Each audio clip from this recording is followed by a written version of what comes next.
Assalamualaikum warahmatullahi wabarakatuh. Di sini saya akan menjelaskan tentang pusat peradaban Islam di kota Baghdad. Baghdad didirikan pada tahun 762 Masehi oleh Khalifah Al-Mansur dan dinasti Abbasiyah. Satu tim ahli dibentuk untuk memilih sebuah bidang tanah yang cukup luas yang terletak antara Sungai Tigris dengan Sungai Eufrat. Setelah mencari-cari daerah yang strategis untuk ibu kotanya, akhirnya pilihan jatuh kepada daerah yang kemudian diberi nama Baghdad. Baghdad berarti Taman Keadilan. Dalam pembangunan kota Baghdad, Khalifah mempekerjakan ahli bangunan. Kota ini berbentuk bundar. Di sekelilingnya dibangun tembok yang besar dan tinggi. Di sebelah luar tembok dibangun parit besar yang berfungsi sebagai saluran air dan sekaligus sebagai benteng. Istana Khalifah terletak di tengah-tengah kota Baghdad yang dikenal dengan Al-Qasr Al-Zahabi. Kota Baghdad sejak awal berdirinya sudah menjadi pusat peradaban dan kebangkitan ilmu pengetahuan dalam Islam.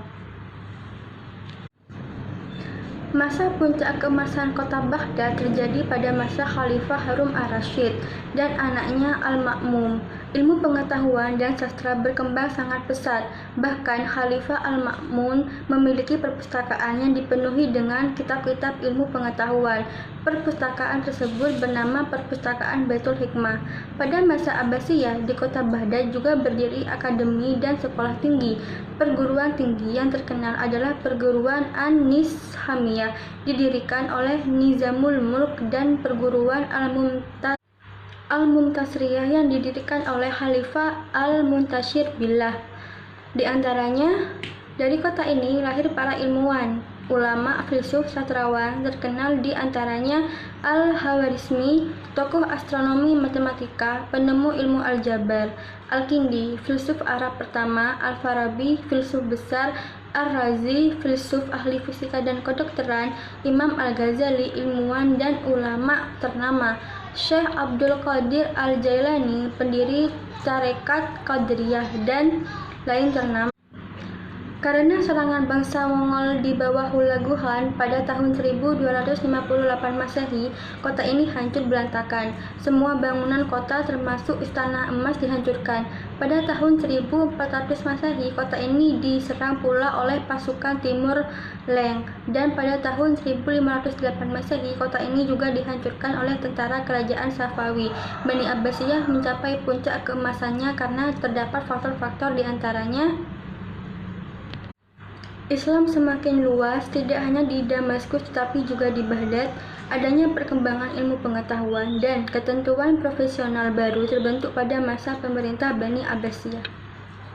Ulama-ulama yang terkenal pada masa itu yaitu Abu Mansur Al-Maturidi yang wafat di Samarkand pada tahun 333 Hijriah.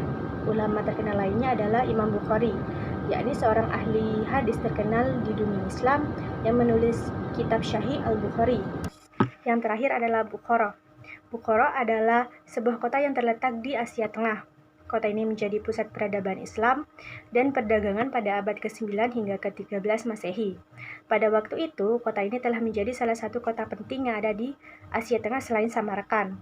Bukhara dikenal dengan sebutan kota pengetahuan, di mana secara geografis Bukhara terletak di lembah sungai Zarafsan, sekitar 200 km sebelah barat kota Samarkand.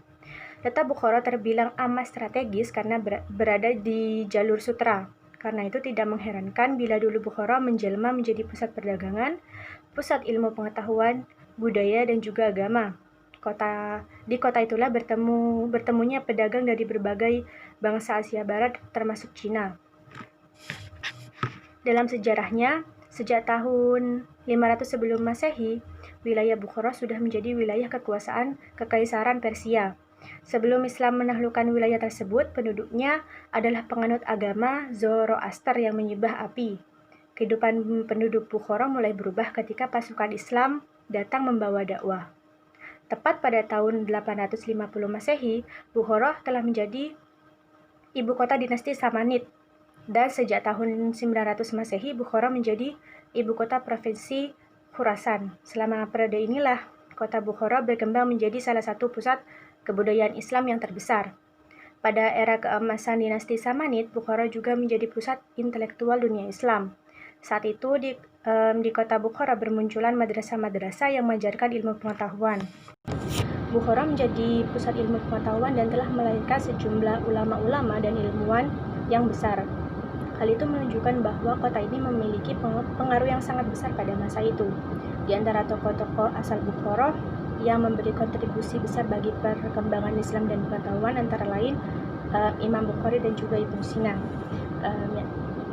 Oke, itu saja penjelasan dari saya. Wassalamualaikum warahmatullahi wabarakatuh. Assalamualaikum warahmatullahi wabarakatuh. Oke, saya akan melanjutkan materi tentang pusat-pusat peradaban yang ada di Isfahan, Persia, Samarkand, dan Bukhara yang ada di Uzbekistan. Yang pertama, saya akan menjelaskan tentang Isfahan, Persia.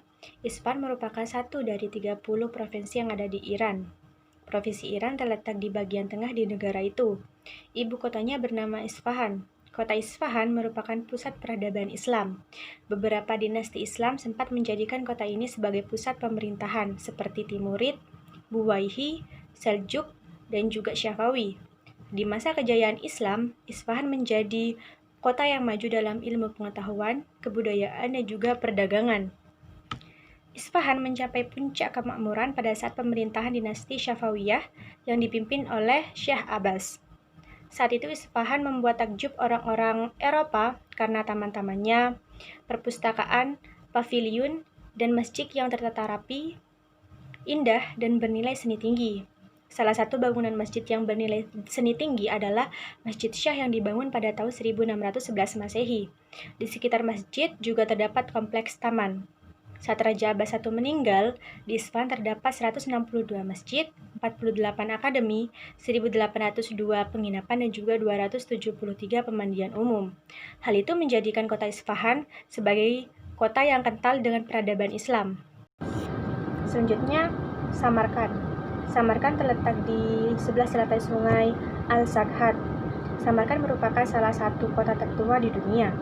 Awalnya kota itu bernama Markanda.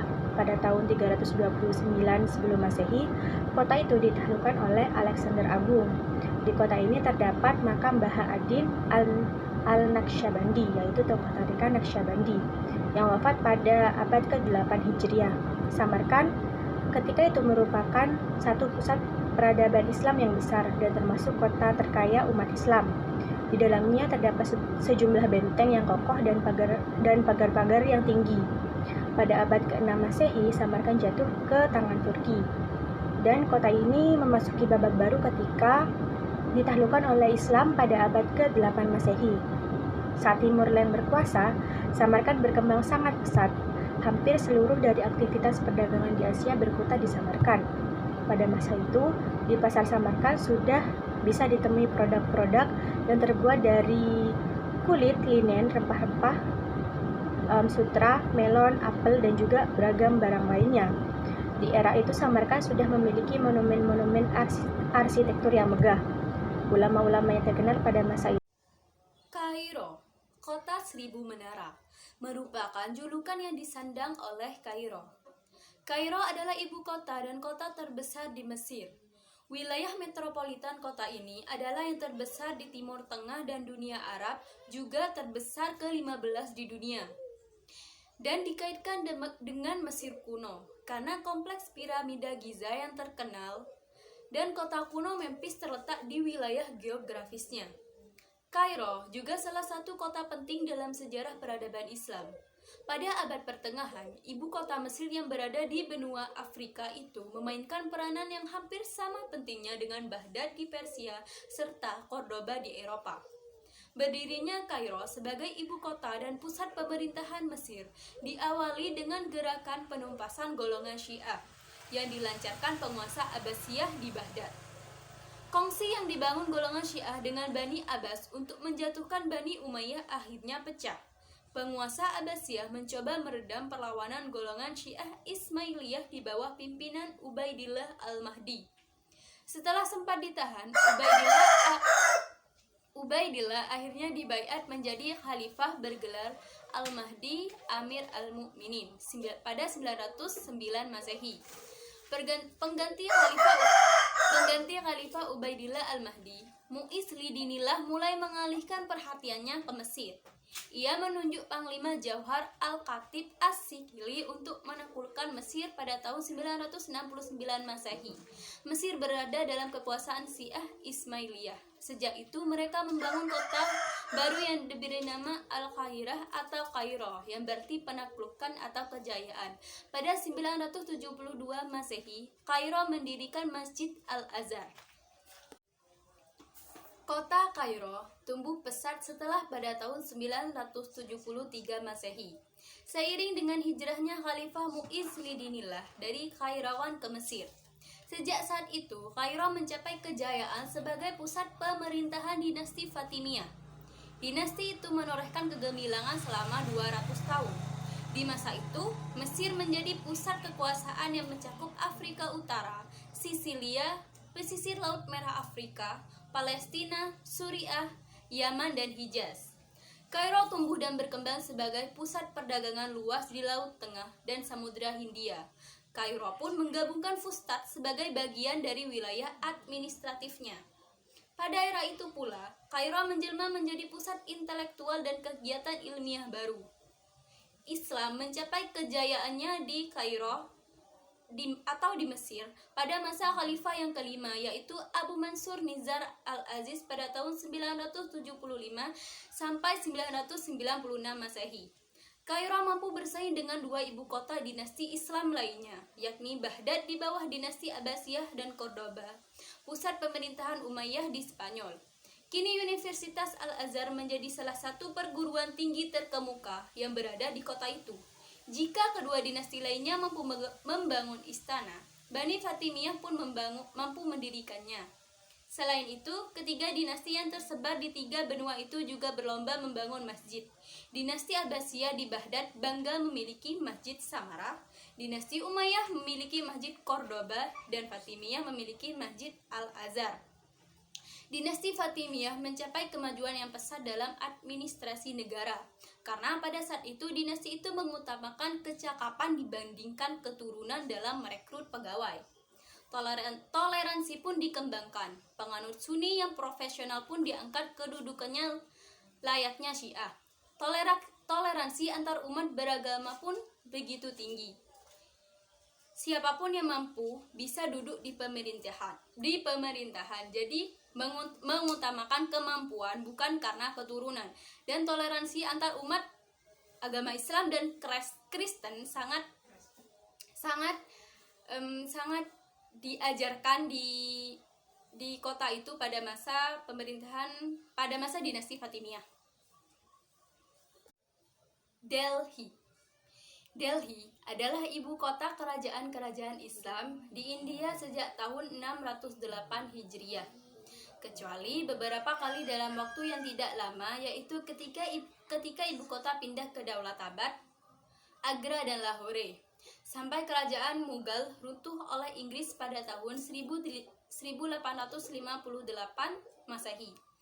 Sebagai ibu kota kerajaan Islam, Delhi juga menjadi pusat kebudayaan dan peradaban Islam di anak benua India. Kota ini terletak di pinggir sungai Jamna. Sebelum Islam masuk ke sana, Delhi berada di bawah kekuasaan keturunan Johan Rajput. Tahun 589 Hijriah atau 1193 Masehi. Kota ini ditaklukkan oleh Khutif al-Din Aibak, dan tahun 602 Hijriah ini dijadikan ibu kota kerajaan tersendiri olehnya. Dinasti Mamluk ini berkuasa sampai tahun 689 Hijriah.